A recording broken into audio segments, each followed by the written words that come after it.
بخت نصر نے اپنے دربار میں تمام آدمیوں کو باہر نکل جانے کا حکم دے دیا کہ تم سب باہر چلے جاؤ۔ پھر حضرت دانیال علیہ السلام سے مخاطب ہو کر کے کہنے لگا کہ تو نے مجھے سجدہ کیوں نہیں کیا؟ انہوں نے کہا کہ میرا خدا ہے جس نے مجھے اس شرط پر علم تعبیر عطا کی ہے کہ میں غیر خدا کو سجدہ نہ کروں۔ اب یہ جواب کہتے ہیں نا کہ سچ بولو لیکن حکمت کے ساتھ سچ بولو، جیسا سچ چلے ویسا بولو، ہونا سچ ہے لیکن سچ کو بھی سجا دھجا کے پیش کرنا پڑتا ہے۔ اگر بادشاہ کو ڈائریکٹلی کچھ اور بتاتا تو بادشاہ مانتا نہیں۔ اب بادشاہ کو غرض تھی کہ میرا خواب اور تعبیر جاننا ہے، تو اس لیے یہ کیا کہا کہ مجھے میرے خدا نے یہ علم اس لیے دیا ہے کہ میں صرف اسی کو سجدہ کروں، اگر تم کو سجدہ کروں گا تو علم چلا جائے گا، تو تیرا بتاؤں گا کیسے؟ اس لیے میں تجھے سجدہ نہیں کرتا۔ تو بات مان گیا، بادشاہ کو ماننا پڑے نا، اس کی تو ضرورت ہے بھائی، نہیں تو علم چلا جائے گا تو کیا کریں گے؟ اس لیے وہ مان گیا کہ بولا نہیں، مجھے ڈر تھا کہ سجدہ کرنے کی صورت میں میرا علم چلا جائے گا، لے لیا جائے گا۔ میں نے تمہارے خواب کی تعبیر سے جو عہد بر آنا مجھے جو مطلب وعدہ کیا تھا ہے نا، وہ تو میں کر نہیں سکتا تھا پھر پورا، تو مجھے تو قتل بھی کر دے گا، اس لیے میں نے یہی بہتر سمجھا کہ میں سجدہ نہ کروں، چھوڑ دو، اور میں دونوں عالم میں رنج اور غم میں مبتلا ہونے سے بچ جاؤں، لہٰذا میں نے اپنی اور تیری دونوں کی بھلائی کے خاطر سجدہ نہیں کیا۔ ٹھیک، بخت نصر نے کہا ٹھیک ہے، میرا اب تجھ سے زیادہ کوئی معتمد نہیں ہے، یعنی کہ تو وشواس ہوئے میرا، میں مان گیا تجھے، جس نے خدا کے لیے ایفاء عہد کیا، یعنی اپنے خدا کا وعدہ وفادار رہا، مجھے سجدہ نہیں کیا، تو بھروسے والا مانوس ہے۔ اب میرے نزدیک سب سے اچھے انسان وہی ہے جو خدا کے لیے ایفاء عہد کرتے ہیں، یعنی وفا کرتے ہیں۔ پھر کہا کہ میرا خواب اور اس کی تعبیر جانتے ہو؟ انہوں نے کہا کہ ہاں جانتا ہوں۔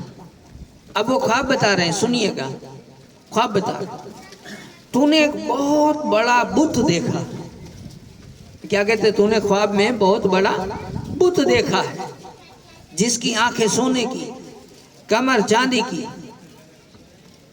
اور اس کی ساتھنے جھانکیں، بیٹھنے کی جگہ جو ہے وہ تانبے کی، اس کی پنڈلیاں لوہے کی، اور دونوں سرین جسے ہم کولے کہتے ہیں، سرین دونوں،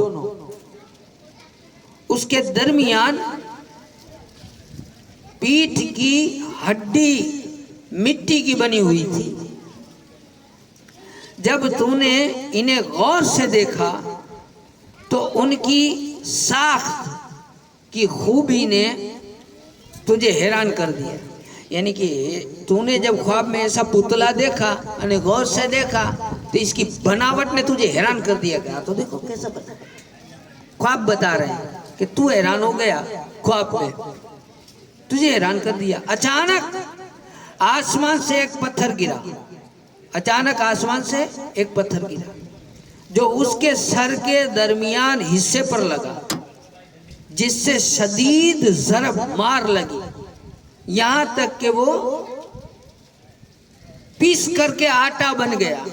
وہ بت مورتی جو تھی وہ آٹا بن گئی، سونا، چاندی، تانبا، لوہا، مٹی اس طرح سے باہم آپس میں مل گئے، گتھم گتھی ہو گئے کہ ایک اندازے کے مطابق انہیں تمام جن انس مل کر کے الگ الگ نہیں کر سکتے، بھوکت ہی ہوئی، لوٹ تھی ہوئی، لوٹ ہو گیا۔ اور اگر ہوا چلے تو وہ بکھر کر رہ جائے، اڑ جائے آٹے کی طرح۔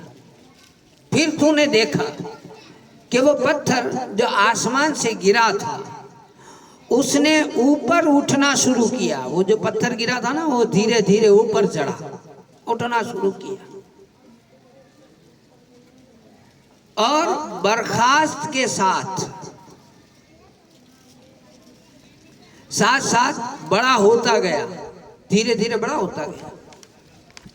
یہاں تک کہ اس نے تمام زمین کو اپنی گرفت میں لے لیا، پوری زمین جتنا بڑا بن گیا پتھر. وہ بادشاہ خواب دیکھ رہا ہے، بڑا بن گیا.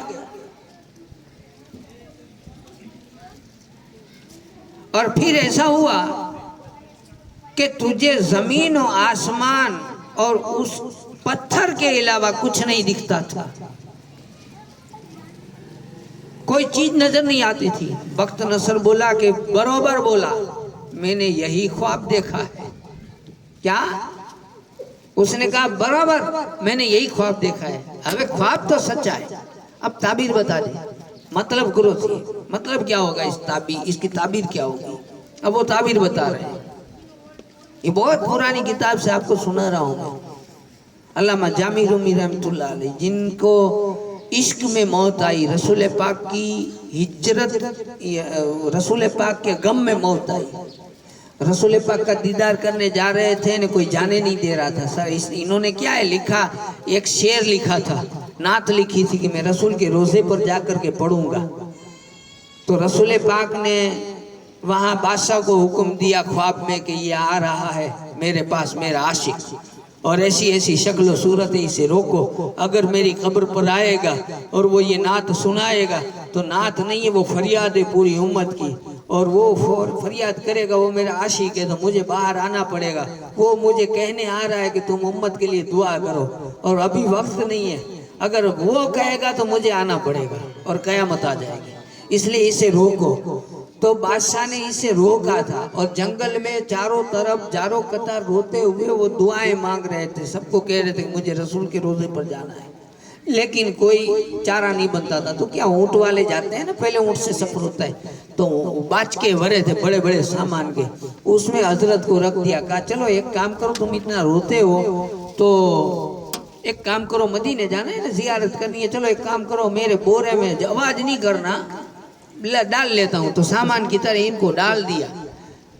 رسول پاک نے خبر دے دی کہ سامان میں آ رہا ہے. اب وہ جو چیک کرنے والے تھے نا، ان کو چاہیے کہ چیک دھیرے سے کرے، فورے سے کرے. اب وہ بھالے سے چیک کرتے تھے. اب وہ جو بھالا مارا تو اندر شہید ہو گئے. کچھ لوگوں نے تو یہ بھی لکھا ہے کہ پھر شہادت جو ہوئی تو جنازہ نماز خود سرکار نے پڑھائی.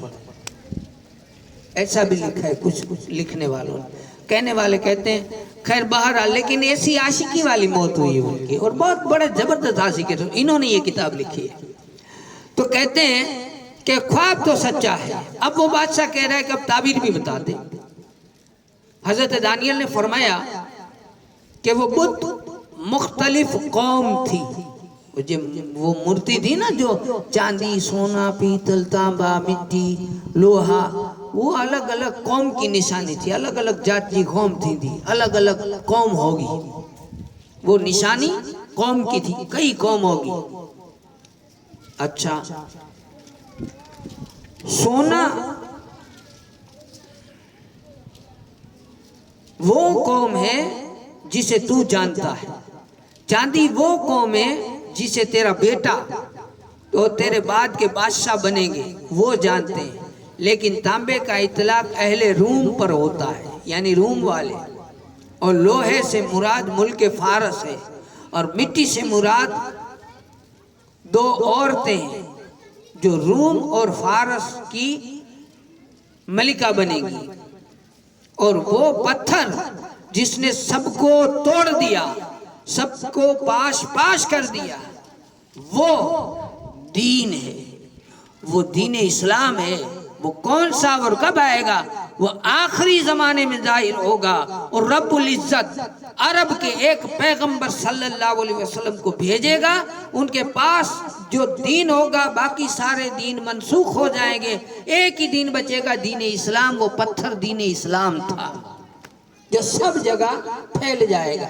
اب یہ بتائیے، سالوں پہلے بخت نصر نے خواب دیکھا تھا. کس مذہب کا دیکھا تھا؟ اسلام مذہب کا دیکھا تھا. اور وہ اسلام مذہب ہمیں بنا کسی محنت کے مل گئے.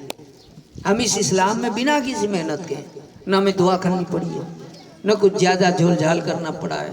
اللہ کا کرم دیکھو کہ ہمیں اس امت میں ڈال دیا، اس رسول کی امت میں. درود پاک پڑھیں تو اگلا واقعہ سناتا ہوں. اللہم صلی علی سیدنا محمد وعلی علی سیدنا محمد وسلم صلاۃ. حضرت ابو ہریرہ فرماتے ہیں کہ جب بنی اسرائیل بخت نصر کے قہر اور غصہ سے ڈر کر کے منتشر ہو گئے، الگ الگ ہو گئے، یہ بادشاہ بڑا ظالم تھا، تو ان میں سے حضرت ہارون علیہ السلام کی اولاد کی ایک ایسی جماعت تھی جس نے ہمارے محبوب جناب محمد مصطفیٰ صلی اللہ علیہ وسلم کی نعت اور منقبت اپنی کتابوں میں پڑھی تھی. ہمارے رسول کی نعت آج ہم پڑھتے ہیں نا، تب بھی پڑھتے ہیں، اپنی کتابوں میں پڑھی تھی. انہیں پتا چل گیا کہ حضور سرور کائنات صلی اللہ علیہ وسلم کا ظہور عرب کے اس گاؤں میں ہوگا جہاں کھجوروں کے درخت زیادہ ہیں. انہوں نے خطے شام کو خیر آباد کر دیا، چھوڑ دیا، وہ گاؤں شام چھوڑ دیا. یمن کے درمیان جتنے قصبے واقع میں تھے انہیں دیکھتے جاتے تھے، لیکن سوائے یثرب یعنی مدینہ کے کھجوروں کے درخت کسی میں بھی نظر نہیں آئے. لہذا وہ وہیں اقامت پذیر ہو گئے، وہیں رک گئے. اس امت پر ایک زیارت محمد رسول اللہ صلی اللہ علیہ وسلم سے مشرف ہوں، اس امید پر کہ ہم امت رسول کو دیکھیں گے، ہم رسول کی امت کو دیکھیں گے. ہم یہاں رہتے ہیں، آج نہیں تو کل پیغمبر آئیں گے. کب کی بات ہے؟ ہارون علیہ السلام موسیٰ علیہ السلام کے زمانے کی قوم ہے نا، تب کی بات ہے. وہ امید پر کہ ایک دن رسول آئیں گے اور رسول کی امت یہاں ہوگی، ہم اسے دیکھیں گے، زیارت کریں گے، رسول کی زیارت کریں گے، ان کی امت کی، اور ان کی اتباع کریں گے، ان کی بات مانیں گے. لیکن انہیں یہ یقین اور ایمان کے ساتھ حضور کی بعثت سے پہلے ہی موت آ گئی. انہوں نے اپنی اولاد کو وصیت کر دی کہ رسول پاک صلی اللہ علیہ وسلم پر ایمان لے آنا اگر تمہارے زمانے میں آئے تو، اور آپ صلی اللہ علیہ وسلم کی مطابعت کریں، ان کی بات مانیں. لیکن بدقسمتی سے ان کے بیٹوں کو بھی یہ زمانہ رسول پاک صلی اللہ علیہ وسلم کا نہیں نصیب ہوا، اور بعض فرزند حضور صلی اللہ علیہ وسلم کا زمانہ پانے اور انہیں پہچاننے کے باوجود بھی ایمان نہیں لے آئے. کچھ لوگ تھے کہ جنہوں نے زمانہ پایا لیکن وہ ایمان نہیں لے آئے، پہچان نہیں سکے. یہ پھر حضور کی نعت ولادت سے 560 سال پہلے کعب بن لؤی غالب نے لکھا ہے، جس نے موت و مبعث رسول صلی اللہ علیہ وسلم کے درمیان 560 سال کا واقعہ ہے. اہل تورات اور انجیل سے ذکر رسالت مآب صلی اللہ علیہ وسلم سن رکھا تھا، اس لیے اپنے خطبوں میں وہ رسول پاک کے صفات اور محاسن بیان کرتے تھے کہ رسول کیسے تھے. وہ ہنسیں گے تو ان کے دانت دکھیں گے اور ان کے دانت نور کی طرح چمکیں گے. ایسی ساری باتیں وہ خطبے میں پہلے بتاتے تھے، 550 سال پہلے بتاتے تھے رسول کی باتیں. اب راہب کی پیشن گوئی آپ کو بتا دوں. ابن عدی بن ربیعہ سے ایک بات ملی ہے کہ جس کا نام محمد تھا، لوگوں نے پوچھا تیرے والد نے تیرا نام محمد کیسے رکھا ہے؟ اس نے کہا کہ میں نے بھی اپنے باپ سے پوچھا تھا کہ میرا نام محمد کیوں رکھا ہے. اس نے کہا کہ 4 آدمی مل کر ملک شام کے سفر پر روانہ ہوئے تھے، جن میں سے میں بھی ایک تھا. ہم ایک صومعہ کے نزدیک ٹھہرے اور ایک دوسرے سے باتیں کرنے لگے. راہب نے باہر نکل کر دیکھا تو کہنے لگا کہ تمہاری زبان تو اس شہر کی نہیں ہے. ہم نے کہا ہاں، ہم تو قوم عرب سے تعلق رکھتے ہیں. تو کہنے لگا بہت جلد تمہارے درمیان ایک پیغمبر آنے والے ہیں اور تم بہت جلد ان کی طرف رجوع کرنا اور اس سے اپنا مہر سعادت حاصل کرنا تاکہ تمہیں راہ راست مل جائے، تم رستے پر آ جاؤ۔ اور خاتم النبیین سید المرسلین ہے وہ۔ ہم نے پوچھا کہ ان کا نام کیا ہوگا؟ اس نے کہا کہ ان کا نام محمد ہوگا صلی اللہ علیہ وسلم۔ جب ہم واپس آئے تو اللہ تعالیٰ نے ہمارے یہاں لڑکا پیدا کیا، ہم نے سوچا کہ ہو سکتا ہے کہ یہی ہو، اس لیے نام محمد رکھ دیا۔ پتہ یہ چلا کہ پہلے نبی کے آنے سے پہلے نبی کی باتیں، نبی کی آنے سے پہلے نبی کی نعتیں، نبی کے آنے سے پہلے نبی کا نام سب معلوم تھا، سب اللہ تعالیٰ نے سب کے یہاں کہہ دیا تھا، ساری خبریں عام تھی۔ اور ایسے رسول کی امت ہمیں کتنا غرو ہونا چاہیے، ہمیں کتنا فخر ہونا چاہیے ہمارے نبی پر، ہمیں کتنا فخر ہونا چاہیے نبی کی امت ہونے پر۔ بس ہم دعا کرتے ہیں اللہ تعالیٰ سے کہ اللہ تعالیٰ ایسے پیارے رسول کی امت ہمیں بنایا ہے تو ہمیں مرنے سے پہلے رسول پاک صلی اللہ علیہ وسلم کو منہ دکھانے کے لائق کام بھی کروا دے، اور ایسے عمل عطا کرے کہ جا کر کے رسول پاک سے جب ملیں تو رسول پاک ہم سے خوش ہو جائیں۔ اللہ سے دعا ہے کہ ہماری اس مجلس کو اپنی بارگاہ میں قبول فرمائے اور اللہ تعالی ہمارے گناہوں کو معاف فرمائے۔ وآخر دعوانا الحمدللہ۔ السلام علیکم۔ صلی اللہ علیہ وسلم کے لیے کھڑے ہو جائے۔